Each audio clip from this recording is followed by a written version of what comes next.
So yeah, we have, just to kind of illustrate, we kind of have two aspects now of our application.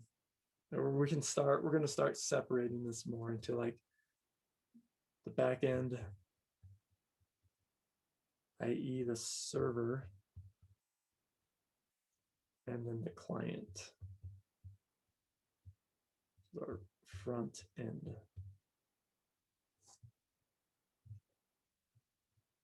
I also kind of like to like envision like a little bit of like this middle layer in between this. Maybe like the Axios is kind of that like middle person that's like doing the requests for us. So we kind of have like Axios right here helping us out with this stuff to like communicate between these two.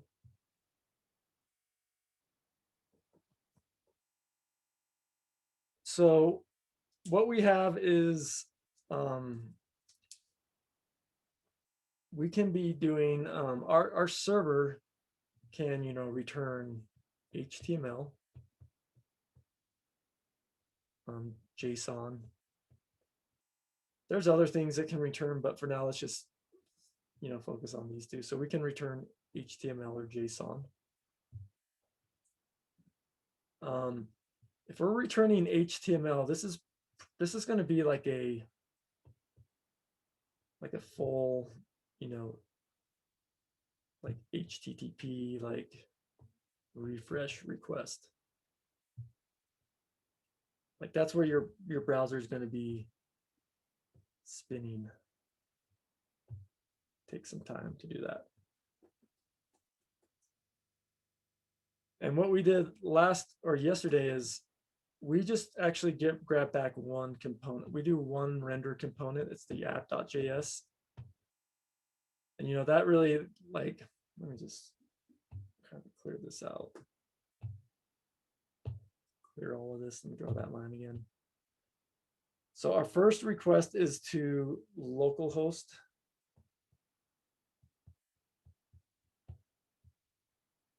And that goes to our server. And then our server has like the render component, the app. And so our that goes and like gets that app component, it renders it, creates the HTML from that, and then it gives it back to the client.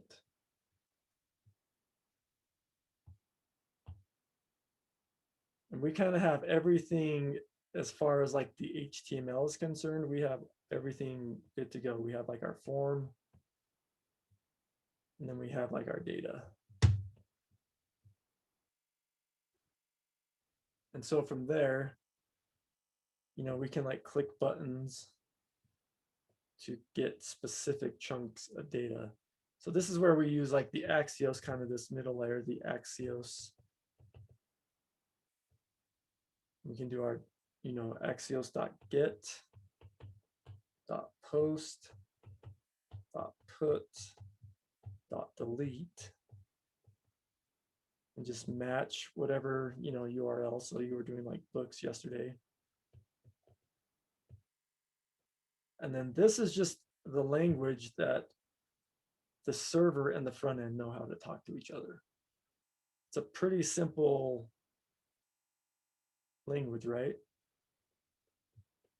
It's like get, post, put, delete, and then like a URL. It's kind of like, it's really nice. Like that's how APIs work. It's a really simple language. And our server knows like, hey, if it gets like a get books request, that goes to your routes. And then that knows to go to like your books controller.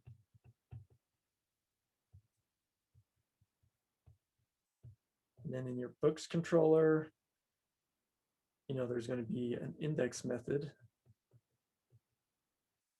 So just by saying get books, that goes to your routes, that goes to the controller, and then to the index method. And then in the index method, there should be something like a book.all call. Now that's your model, so that's going to go to your book model. And that's going to go to your database, this little 3-symbol looking thingy. That grabs all your books, does any processing, and then gives that back here. And then we can just render JSON. And give that back to the UI, and we don't care what they do with it.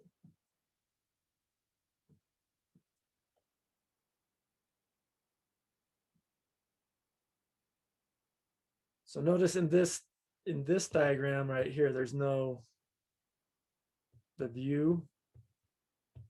There's no interaction with the view component. We just go to the routes, we go to the controller, our controller goes to the model and just renders the JSON.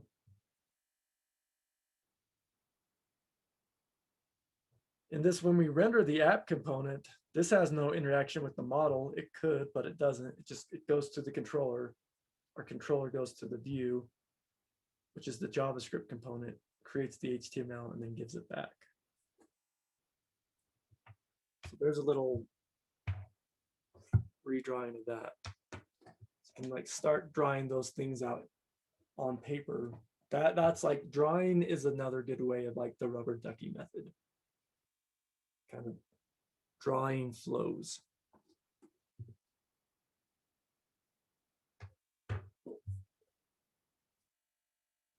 Let's see here. There's the Google stuff. Okay, so let's get into our project.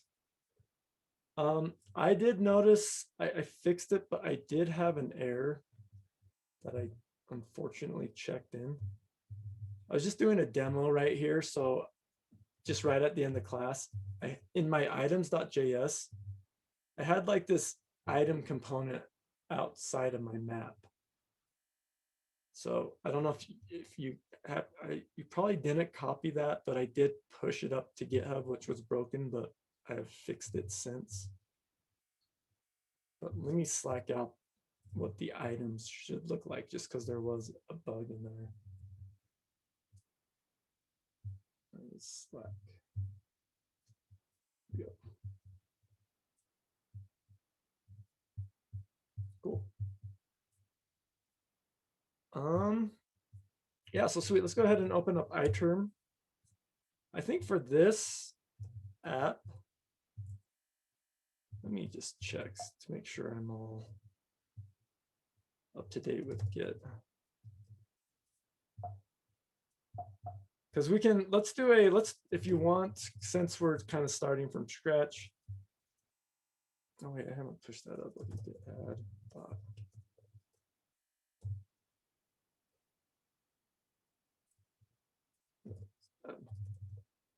Should probably have gone check what I did, but we'll figure it out. Okay, this is now pushed up to master, because what I'm going to do, you don't have to do this if your app is in a working state from yesterday, you can leave it, because what I'm going to do is I'm going to delete this project from my computer and then clone it down. So if you want to follow along and you're not up to date, you can follow along with this and clone it down and start coding along.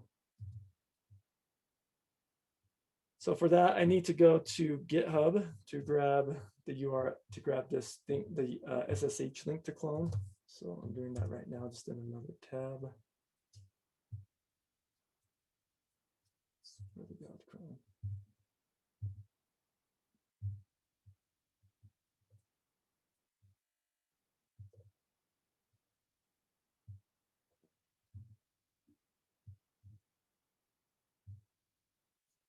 Here we go. Let's just use this one. GitHub.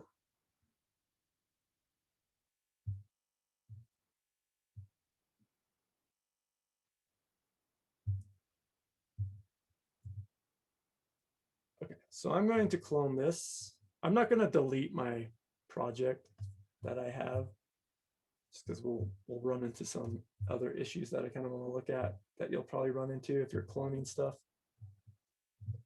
So let me just throw this command here. So yeah, I'm going to do a git clone. I'm going to throw this on Slack. and then the name of my SSH link. Now, so git clone, does that just copy it essentially? it's going to take my code. It's going to take the code from GitHub, yeah, and copy it. It's going to, yeah. So this is like when you start working with partners and, you know, you're going to have one GitHub repo and one of you might need to like clone down the project. So I run this and I get an error. It's already saying, hey, I already have this project name. So if I clone something, I can, by default, it will use the name given. But I already have that in there, so I could, you know, rename this. Normally, once again, this is like the type of thing I wouldn't want to have two of the same projects on my local machine. I should go and delete one, but I'm just going to leave it and just rename this. Now I can cd into that because it's been cloned. Now I'm going to drop my database. Well, because if I try to create this Rails DB create, it probably should already exist because it's going to have the same name. So already exists. I'm just going to drop this just to pretend like I didn't have it.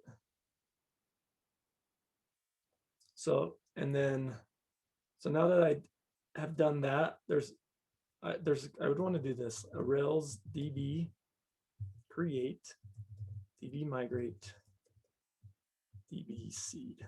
If there is a seed file, which this case there is.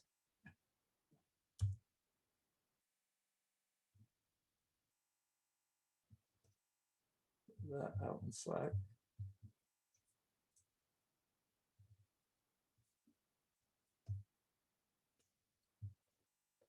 I'm going to run bundle. That's going to install any Rails packages. And then I'm also going to do yarn, which is going to install all my JavaScript stuff.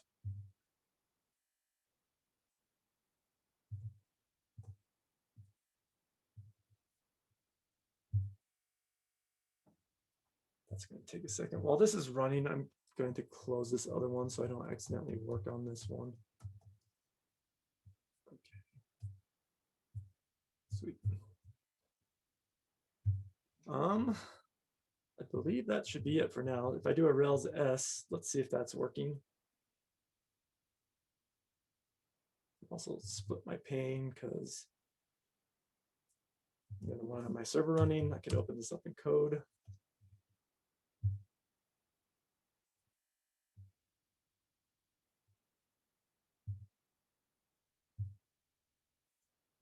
Let's go see if that's working. Refresh this.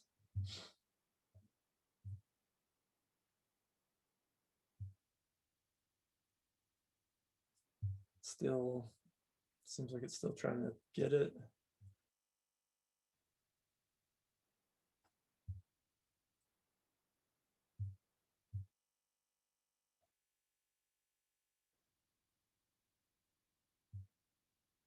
And there we go.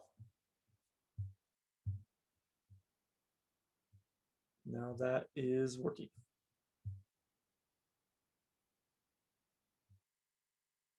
So yeah, the clone process is pretty simple. Just need to clone it, create my database, migrate it, seed it, you know, bundle, yarn, that kind of thing.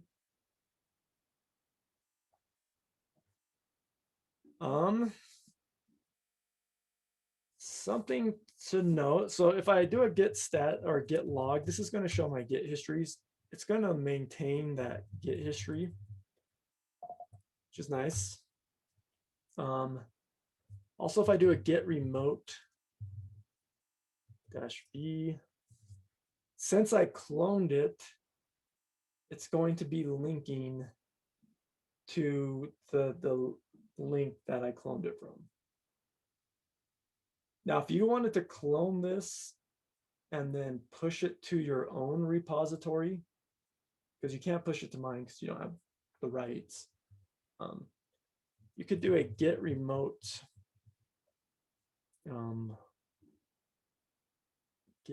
it's get rm. I forget what one, get rm remote or get remote. I forget which one comes first. Origin. Sorry, let me just see if this works. Get remote rm origin. Okay, so I say get remote, and then the rm stands for remove. So if I do a get remote -v just to list them, now I don't have one. So that's how you could remove the link to mine and now put in your own. Then I can do a get remote add, and then you get your SSH link, which I want to add this one back. Get remote add origin. Let's just do taco. Get remote add taco, and then there's the SSH link. If I do a get remote -v, I now have this SSH link that's called taco. So I could do a get push taco master. So the origin is just kind of what we call it. It's just kind of a conventional name. But we'll see later. We'll have like a different remote. We'll have a couple remotes. So we just change the name. But yeah, I shouldn't have that named taco because that's going to be confusing. So get remote, remove. I can also say remove. So now I remove it. Now it's gone. I could re-add it back and actually call it origin.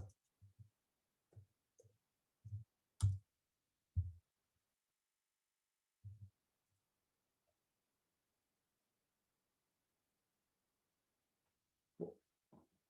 So there's that. There's a little Git tutorial.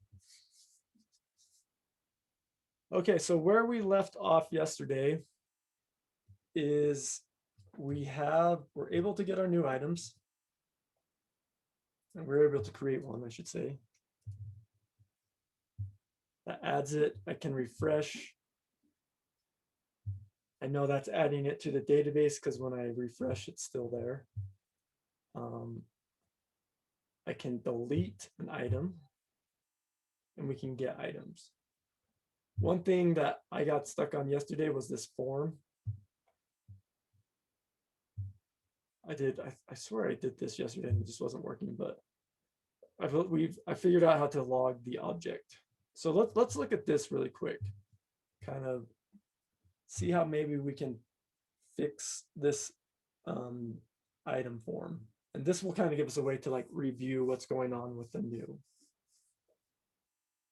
So let's look at our item form component. Item form.js. So here we go. So we just have this one field, which is to grab the name. And we have this handle submit. And this is what happens when we press our button. We call the handle submit. This prevents the default so it doesn't refresh. And then we call this props.add item prop. Okay, so where am I getting this add item prop? Well, I need to go to where this item form is rendered. So I kind of want to like make a distinction on this terminology when I say, because if I am helping you out on a bug or something, and you're showing me like your item form component, like this is the function, this is where I define it. I might ask you, well, where are you rendering this? It's kind of like if it'd be like, if I would ask you, well, here's your defining your function, where are you calling it? So if I ask where am I rendering it, I would go to my app.js, and where is it? Oh, sorry, it's in my items.js. Where is it? I thought it. Oh, it's right here. Yeah, it's in my app.js. This is where I'm rendering that component. And that's where I'm passing the add item prop. So here's the add item prop, and the value is add item. And there's the actual function where we're doing the logic to add the item to the database.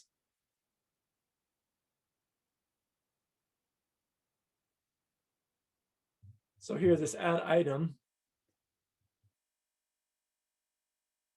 we do an axios.post to items. Okay, so that is going to now go to my routes. We have this post items path, and that's going to go to our items create. So then to our items create controller. Here we go. So we try to make our new item. Remember, we default the likes to 0 because that was something we actually don't permit likes in our sanitizer, because we want to control that. We want to say, hey, when we create an item, we want this likes field to just be 0 by default. And then we tried to save an item. But we're also trying to do some error handling.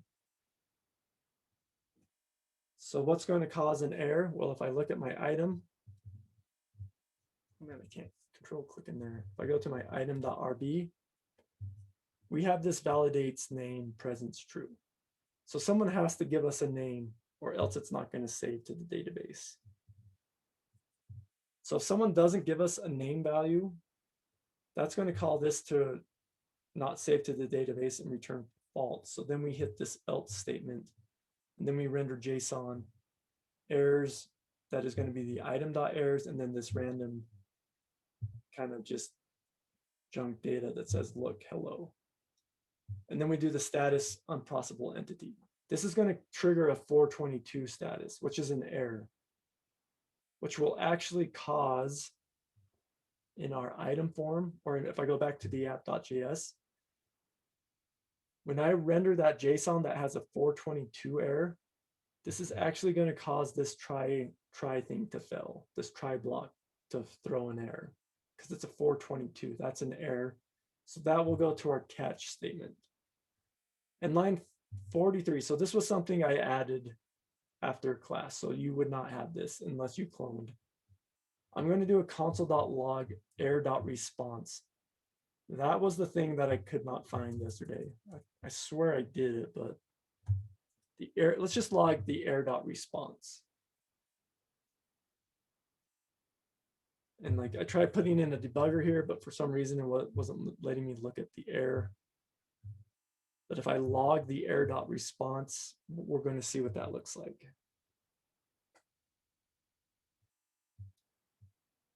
So let's go to our form. I'm going to refresh and inspect.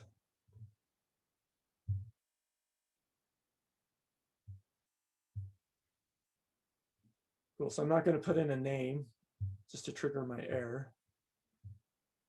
Add. Cool. Now there's my response from the server.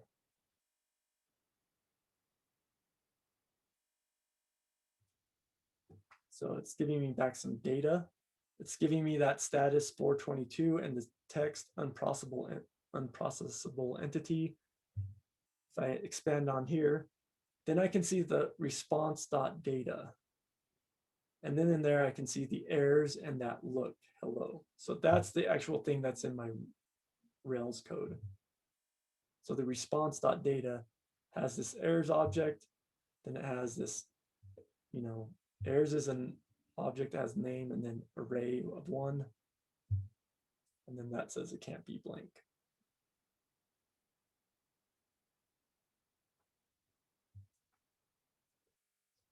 So let's do this. I'm going to log, because what I want is I want the error.response.data.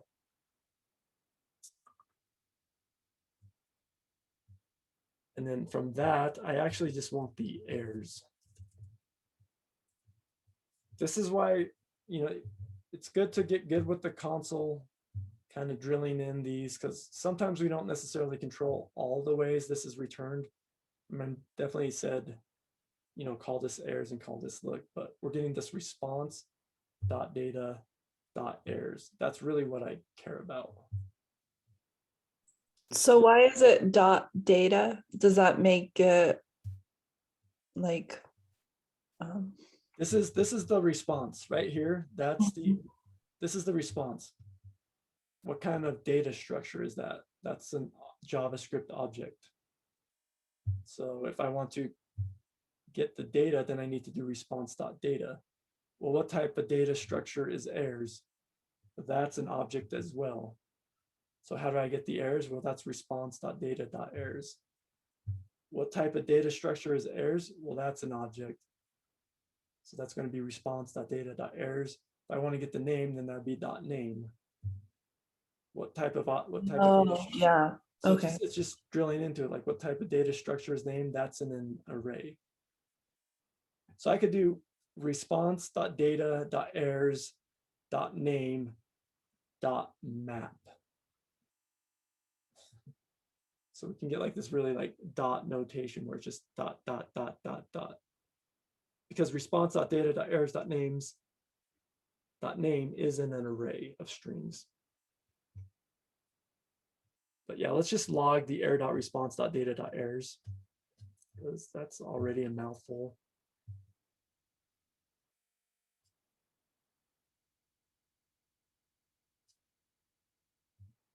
So new item form add. There it is. That's the thing. That's like the thing I really want. I want that object that just is containing the errors. So this is saying on my name field, the name can't be blank. So let's do this. Let's come in here. I don't want to work with this error.response.data.errors, and I'm going to need state anyway for this. Let's create some state errors. And then set errors. Now, just how it's coming back, I'm expecting that to be an object, but you know, I think I want to set this one to null by default. And the reason why, I'm just going to say by default, I don't have any nulls. I don't have any errors. This would kind of make it look like I almost do have an error because this thing is defined. Remember like the difference between truthy and falsy values? Null is a falsy value and that is a truthy value.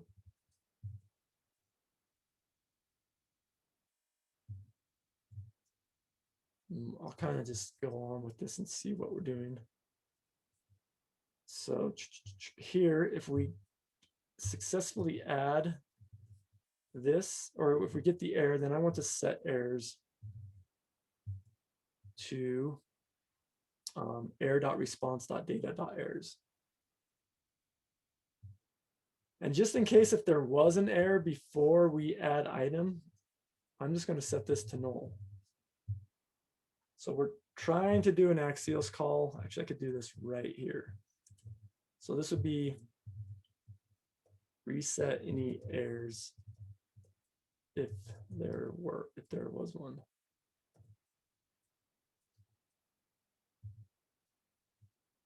Because I might give back an error. And if they're trying again, then I might want to, you know, set errors to null just so because I'm trying again to post. I'm going to get rid of this console.log too.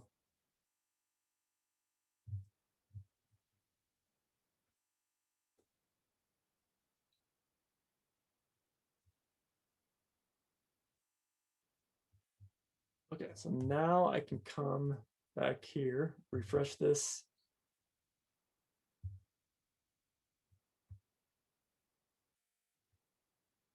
New item form, click add. Okay, now nothing's happening in my UI because I removed the alert. I kind of want the alerts, I kind of want to handle this a little better than just an alert. But nothing's really happening. but I can go into my React components, like Chrome extension. I can like look at my app because I have that state for it. I have this object name within an array can't be blank. So at least, even though I don't see it in my UI, I know my state has it. So I've set up my state properly. And then if I click and add an item and I do put in a name, now that state is now null because someone actually threw in a name and now that error, so there should no longer be an error.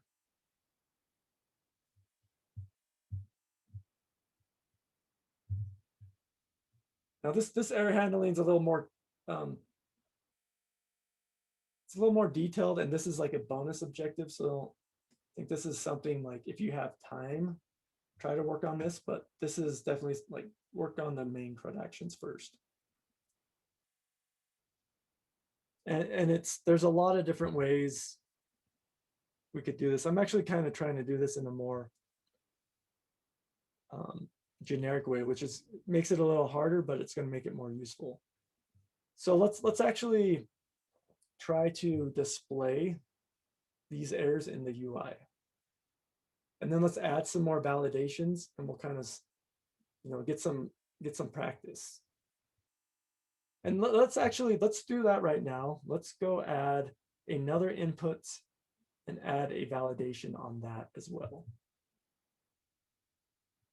Sound good? So let's go to our code, to our item form.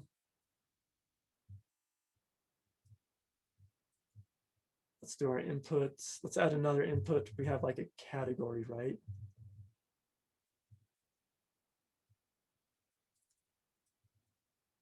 Set category. And the same thing, we'll just kind of see if we're getting props.category. This is really just for our update, which we haven't done, but. And then I can put this value as category. This is set category. Can I throw, what's the label? Sorry, I want to see if that label thing works for just vanilla HTML. Or I can just add a, sorry, I'll just do a paragraph up above here. I'm going to get rid of that. Category.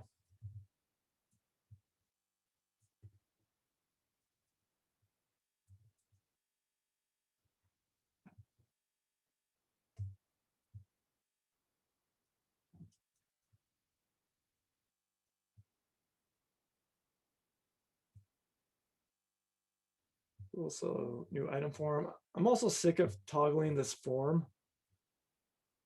So I'm going to make it show true by default.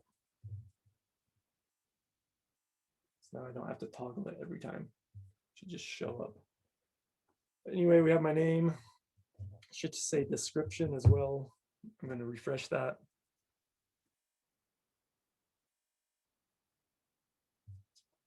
Or, sorry, category. So name here and category here. Add. Cool. So that's working.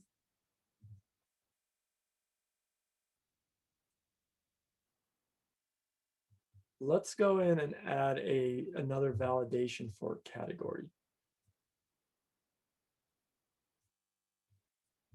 Let's go back to VS Code. Go to our item model. Let's maybe do a different one.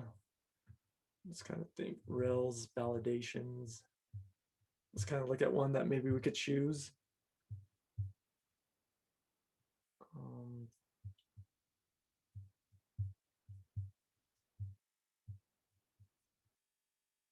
Let's see.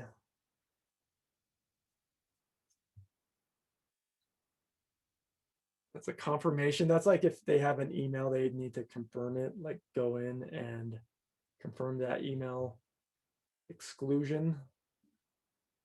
If it's not in a given set,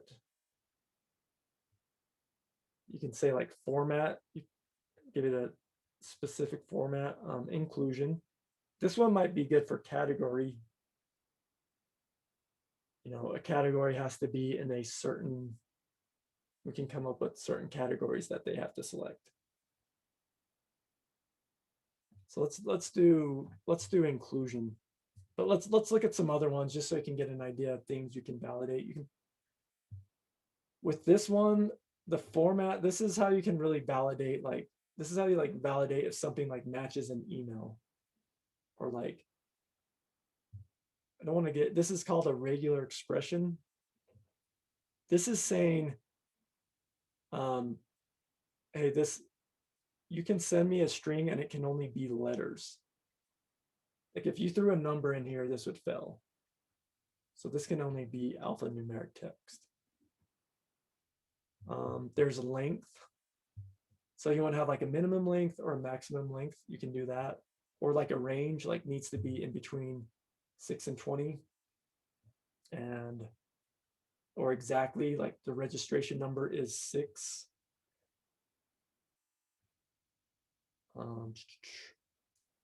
There's that word I can't say, numericality. I don't know why that one trips me up. But yeah, you can just see, is this a number or not? And is it like an integer? We've done presence. So that's, this is like, it has to be there. So there's a lot of validations we can do. Let's do this inclusion though. So what this is going to say is, hey, you need to give us one of these values. So I'll select that out. Well, let me fill this out. So this is going to validate category. Oh, wait, this is going to, actually, I don't want to do this because of faker. So the reason I like, because since fake, well, let's make this work. Let's do it. We'll have to reseed our database. So let's kind of look at why. So let's say I have 3 categories. What are categories? Let's do like JavaScript.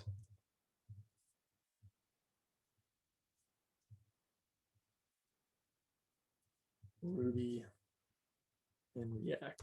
Those are my 3 categories. Has anyone seen this syntax before? This is some Ruby code that just is just creating an array. It's like Ruby's like has all this syntax, like sugar syntax, to where it makes it easier to write stuff. Like this is just, that just creates an array with JavaScript, Ruby, and React. So it's like I don't have to use the quotes. I think I'm going to get rid of that just because it's like, there. Let's throw that in there so that's not confusing. So now I have this array, JavaScript, Ruby, React. But yeah, this is going to create a problem now. So let's say I do a Rails DB drop. Destroy my database. Like someone in here comes, like I make this change, someone clones this down and they're going to recreate their database. Oh, I'm using this elsewhere. I need to stop my server. I'll just do this here. Rails DB drop. So now I do a Rails DB create, DB migrate, DB seed. James, Yeah. always when I make changes and validations, I should update in the database, migrate again. So if you make a change in the migration. Yeah, when I change the validations in the. Oh, the value date, yeah, we don't need, when you change the value, do you Yeah. need this? I should update the database. No, I'm what I'm showing you, because Mhm. I don't need to, well, I might need to. When put these lines, the validation category, it's okay just saving the file. Yeah, I saved the file, and my database would be fine, Okay. but I've added a validation. But now if I try to run my seeds file, which I did, it worked. Okay. But did it work? I'm going to step into my console and do item.all. It didn't, it's not creating anything now. Mhm. Because the validation I added, I'm saying, hey, the category needs to be one of these three things. Mhm. But in my seeds file,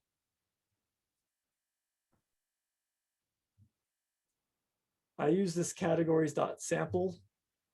And actually, I have the array right here. It's food, travel, and miscellaneous. Mhm. So when I'm trying to seed, I'm pulling from one of these three values. Mhm. You should change the values now. Yeah, so I should either change my values in my validation to match those, or my seeds file to. And update the seed database.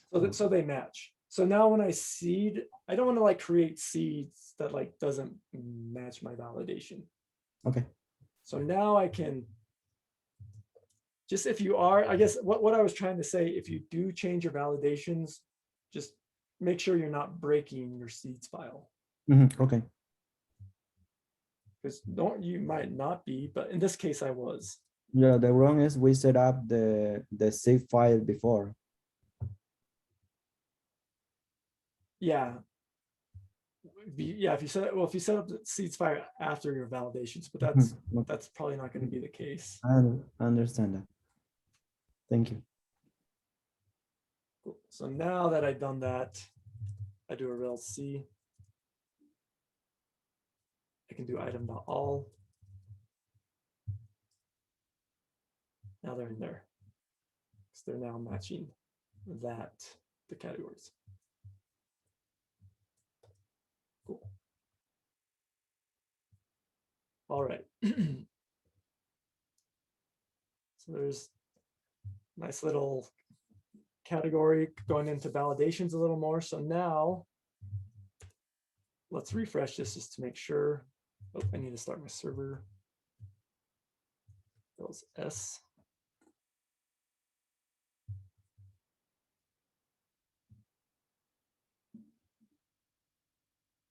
So I'm not going to fill any of them out. Or actually, let's not fill out our name and then fill out category to be like, test. So this one, name's going to fill because it needs to be there. This one's going to fill because it's not JavaScript, React, or Rails. So I hit add. There's my 422 error. I can look at my React component view. See, now I have this object that has the name of the value in my database, which is category, which is an array, can't be blank. Or sorry, is not a valid size.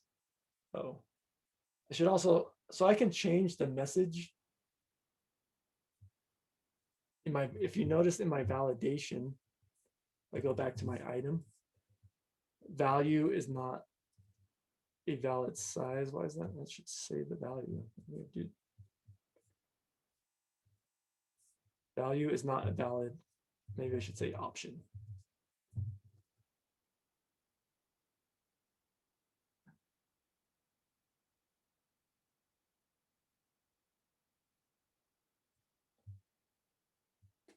So let's see if that renders that.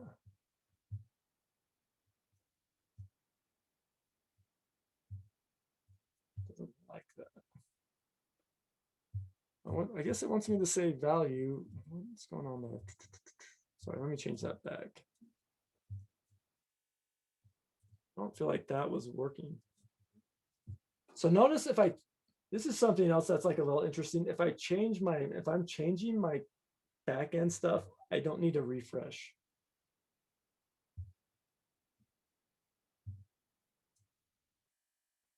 So that's a blank is not a valid option. I don't know why it's not showing the value there. I don't think you're passing category to your add function back in the form. Am I not? Oh, sorry. Let me see what you're saying. In my form, I'm not passing category. To the add item prop, you're only passing name. Oh, you're right. Okay. Yeah, I see what you're saying. So here, category. There you go. Thank you. So let's go. Let me change that back. And I'm going to do another validation just so maybe see both of those. Item form. We'll go back to my item model.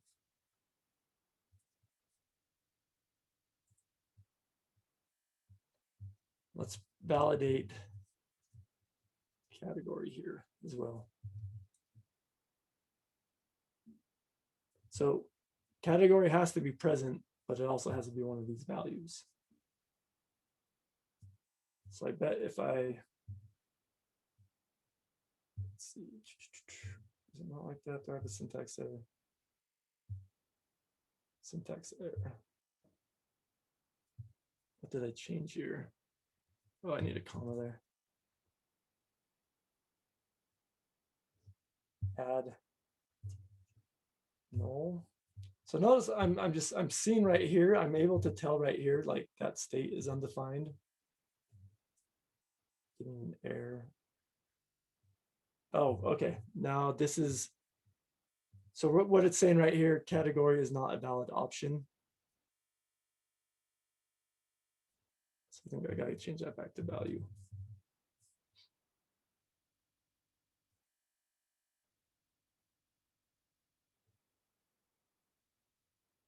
I guess it's not, it doesn't seem to be doing that one either. So I'll click add. So now my category has two errors. Can't be blank is not a valid option.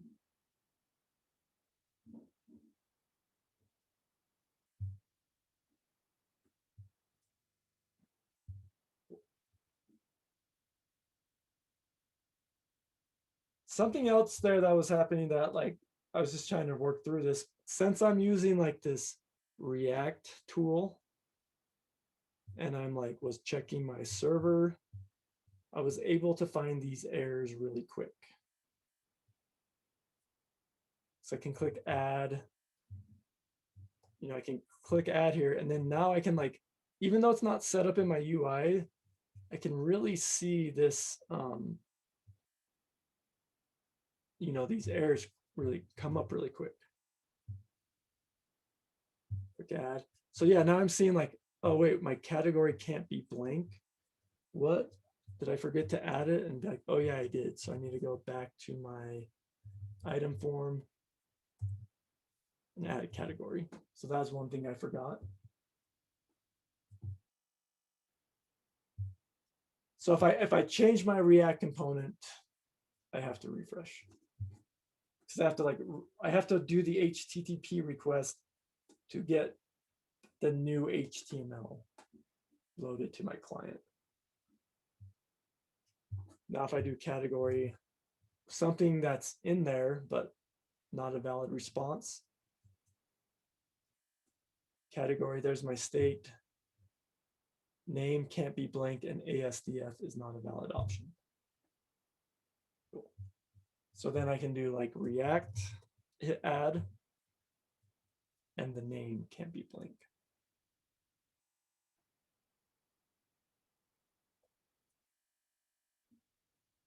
I'm right now really what I'm doing is I'm just testing, you know, I don't have my UI set up because that's going to be a whole nother step, but I can still test like, is this actually working? Like, is at least my state getting set properly?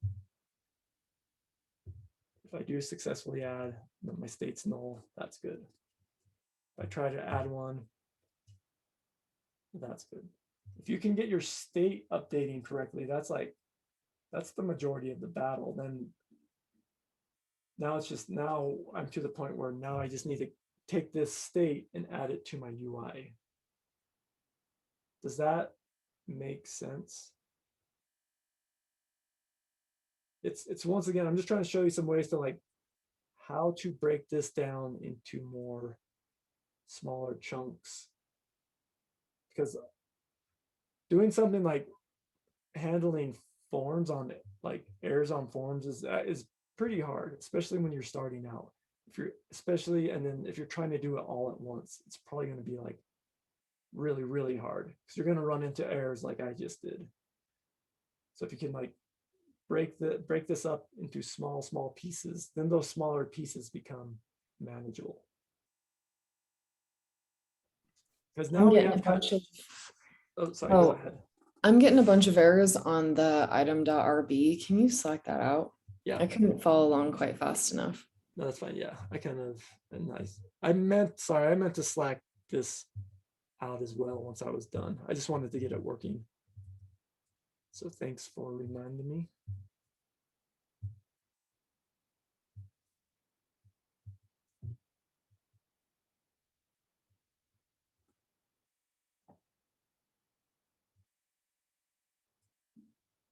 Okay. So here we have another issue, and I think we can take a break, but before we do, I kind of want to, it's not really an issue, but now we kind of have like this new brain teaser. If I can copy this. So I can come to this, my component, and I can copy this value to the clipboard. And I'm going to throw that out, this value out in Slack. That copied stuff.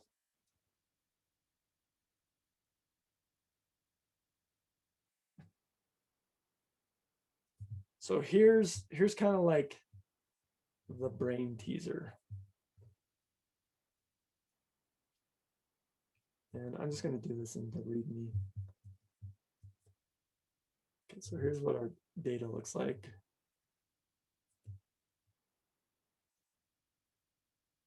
And this is actually, let me Slack it out as an object and not JSON, because this will be eventually converted to an object.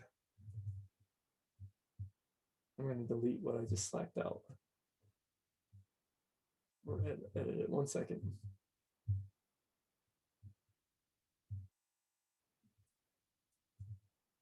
Okay, so let's say we get this object. Let's say like this is you're coding with a group, and someone gives you the task, hey, like I'm going to, and sorry, let me throw this up to GitHub.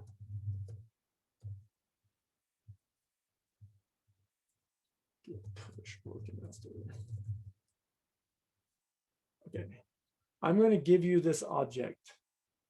You need to render, you need to like loop over this and render this error object that our server is giving back. So really what this error object is going to look like, this is an example of one it could potentially look like, but it's going to be an object where the key is going to be the name in the database of the attribute.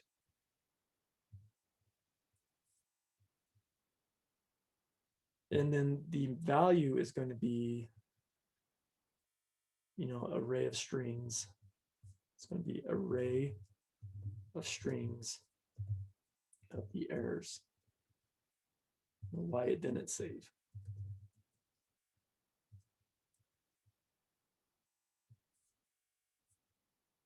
So the key, so here we have the key of name and key of category, because when I filled those out, I left them both blank. And so then for the value, you're going to get back the messages of why it didn't save. So you need to come up with a function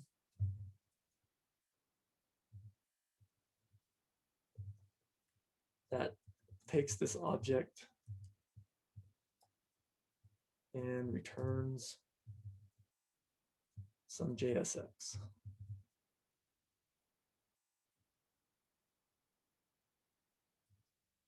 One challenge you're going to have right off the bat is how do you loop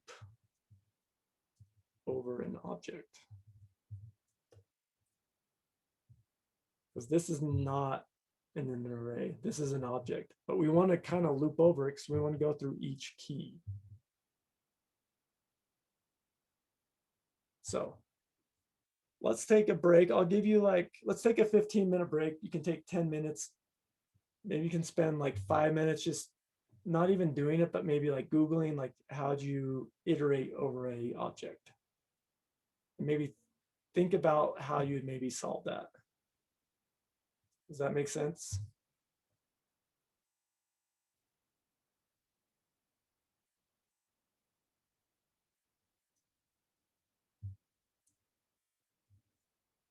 So some function would take this object and, return. You can choose what it looks like, but maybe like the name of attribute. And then like a list of the errors.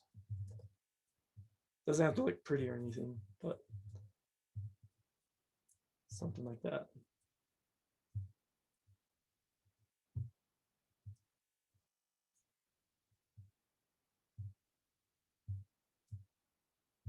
Go ahead, take a break. Let's come back at 10:50.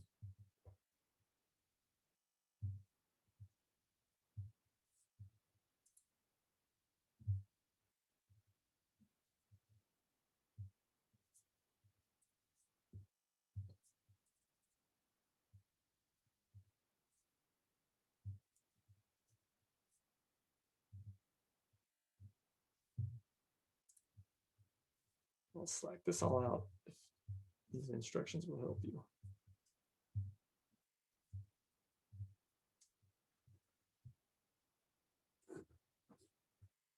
Any questions or anything before I hop off?